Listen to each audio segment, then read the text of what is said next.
अहम खबर आप तक पहुंचाए। इस्लामाबाद हाई कोर्ट में तोशा खाना रेफरेंस इमरान खान की नाअहली केस के खिलाफ दरख्वास्त समाअत के लिए मुकर्रर कर दी गई है। चीफ जस्टिस आमिर फारूक 19 अप्रैल को दरख्वास्त पर समाअत करेंगे। Islamabad high court registrar office ने कॉज लिस्ट जारी कर दी है। इलेक्शन कमीशन ने इमरान खान को नाअहल करार देकर डी सीट कर दिया था।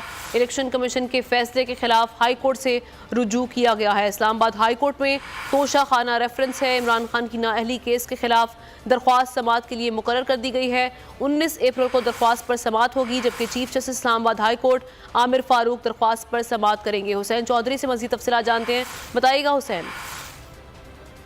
कमीशन की जानिब से तोशा खाना रेफरेंस में इमरान खान को नायल किया गया था और उन्हें डी सीट किया गया था। उस फैसले के खिलाफ इस्लामाबाद हाई कोर्ट से इमरान खान ने रुजू किया था और इमरान खान की जो दरखास्त है उसे अब 19 अप्रैल को समाअत के लिए मुकर्रर कर दिया गया है।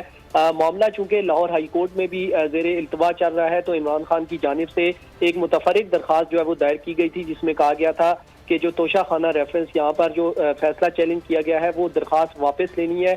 उस पर अदालत ने फ्रीकेन को नोटिस जारी कर रखा है और इस्लामाबाद हाई कोर्ट के चीफ जस्टिस आमिर फारूक 19 अप्रैल को इमरान खान की दरखास्त पर समाअत करेंगे। जी ठीक है, शुक्रिया आपका हुसैन चौधरी। इस्लामाबाद पुलिस को इमरान खान की वारंट गिरफ्तारी की तामील से रोकने के केस में अदालत ने हसन नियाजी की अबूरी